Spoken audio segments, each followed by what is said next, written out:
I would say a modest deadline, but I'm assuming that there are going to be a volume of trades, and a lot of them are going to involve relievers, and some of them are probably going to be names where you go, now, who was that again? Yeah, that's a fair point. Hey, Mike, obviously we're coming up to the All-Star break here. The home run derby is, a polarizing event, I would say. Some love it, some hate it. I happen to be in the former category, but what, do you have a pick? And if you don't have a pick, is it because you just don't care? I wouldn't say that I don't care. I would say that I have a long history of being a poor predictor of things. All you have to do is look at my predictions before a season starts for baseball. I once lost an NCAA tournament pool to a quarter. The coin flip did better than I did, so I'm not very good at it. But what I would say is I think there are a couple of guys that are really exciting in it. I mean, one, Ronald Acuna Jr. is going to be jazzed to do it at home, and he certainly has some rise to the occasion, and I think Jazz Chisholm has that as well. But the two guys that I'm really excited to see are Junior Caminero from the Rays and O'Neal Cruz from the Pirates. And if you haven't seen O'Neal Cruz hit a baseball yet, you have to see O'Neal Cruz hit a baseball. I mean, he hits it harder than anybody else in the game. Not even Giancarlo Stanton has hit a ball as hard as Cruz has. He is really impressive. And with Caminero, it's funny, we were talking on our radio show this morning to Brandon Lau of the Rays. He said when he debuted in Toronto, he took batting practice, and the Jays fans gave him a standing ovation the first time he ever took batting practice in a major league ballpark. And I think that's because Caminero just hits the snot out of the ball constantly. So I think it's a kind of a fun field, even though there aren't a whole lot of huge names in it. But it's going to be, there are some guys that I think are going to capture the zeitgeist. Mike, let's talk salary cap. I mean, some of us have been around for a while, so the fact that there was a salary cap that eventually got into the NBA, the NFL, here the CFL and the NHL is startling. But when you talk salary cap for Major League Baseball, you come up with apoplectic, work stoppage. It's just, how does this even happen, and does it actually benefit the game?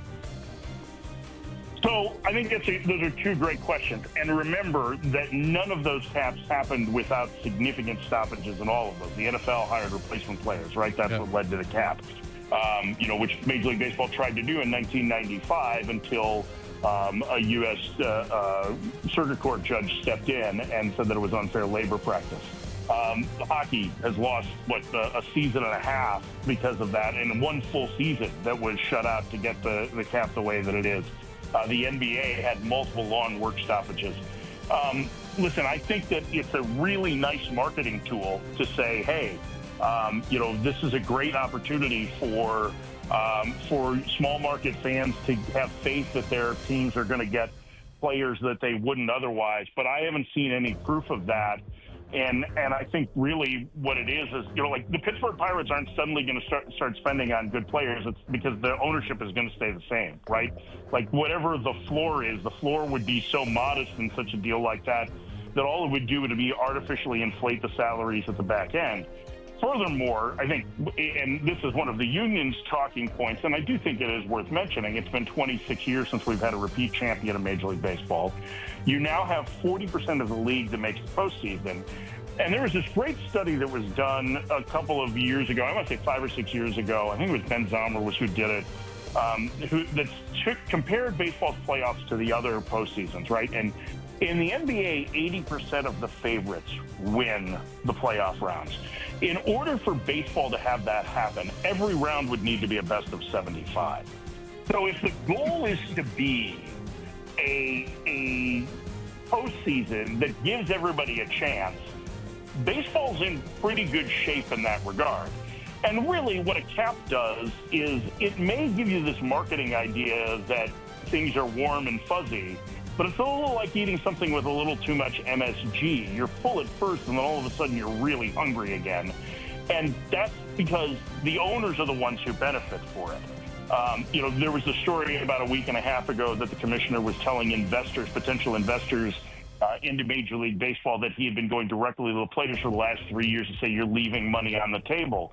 And the response sounds like from the players is like, well, wait a second, like, why if they're coming to us with this, could we believe that it's good?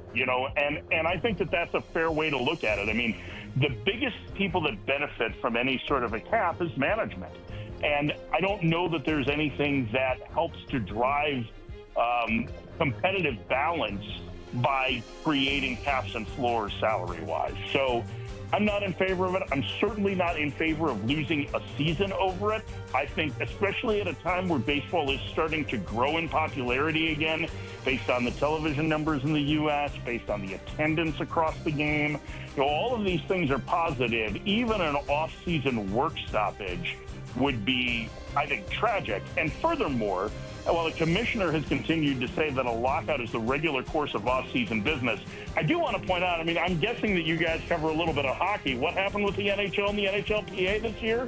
Certainly didn't feel like it was a lockout looming, right, when they get a new CBA done more than a year before the next one expires. The speed record was set on that. So, as you were answering that, I was thinking that the other leagues, what it's helped is the value of franchises. I don't know that's a problem in Major League Baseball, but you said investors, the commissioner going around to investors. What does that mean? Well, there was a meeting in Atlanta, and it was, I think, hosted by the Braves ownership, and I think there were potential investors either in the Braves or into MLB ownership groups that were there. But you're right, that's what it does drive, and that is what the commissioner and several owners have said, is that because we don't have a cap, it impacts our franchise value. Well, I don't know about you guys, but my goal isn't to make billionaires even richer, right? Like, that's not, to me, I don't care how much money you're making. I have a lot of respect for John Middleton, the owner of the Phillies, who a couple of years ago said, nobody is going to care if I made $10 million on the season. What they're going to care about is whether or not the Phillies won the World Series under my ownership. And that's the thing, is that I think we have changed into a society that values the dollars and the bottom lines when it comes to teams more than what should matter and how ownership groups should be judged, which is on wins and losses, and as they continue to cut corners, and I'll take a shot at Jay's ownership for this there, I think it's so unbelievably cheap that they don't continue to not travel their radio broadcasters, for crying out loud, to save $70,000 US a year. It is absolutely mind-numbing that they continue to cut these corners to say that they are poor, that they don't have enough money, when clearly we're still able to put on a season every single year. No doubt about it, Mike. No doubt about it. Now let's talk. We're at mid-season here, or a little past, and MVP conversations come up a lot of years, but I'm not sure there is one this year. I mean, in the National League, Shohei Ohtani is the runaway favorite to do what he always seems to do, to be the NL MVP. And in the AL, if it's a race, it's a two-man race between Aaron Judge, who's the favorite, and Cal Raleigh out in Seattle. What are the odds that becomes more of a race and that Raleigh actually has a chance there? Well, I mean, Raleigh's putting together one of the great seasons for a catcher of all time, but I also want to point out that Judge is the first, I think, 7-WAR player at the All-Star break since, like, Pedro in '99. Right. He's having another amazing year. So, listen, I think it's way too early to factor, like, who the MVPs are. I mean, certainly we know that Ohtani and Judge are probably going to factor into it so long as they stay healthy, because they're the best players in the league. But I think that can be said for just about anybody. And there's still a long way to go, right? We still have 70 games for all of these teams remaining, and that's a good it's not half the season, but it's pretty close. So I have a real tough time handing out awards or trying to handicap award season in the middle of the year. It's a much better question, I think, for the last quarter of the season, as you get to the middle of August and beyond, for the Cy Young and for the Rookie of the Year and for the MVP, certainly. But those are the guys that would be the front runners, I think, at this point, without a doubt. And, I think there's plenty of guys that are having outstanding seasons. And sometimes it's like, what happens if the Tigers, continue on this, miraculous run and Riley Green has an incredible second half?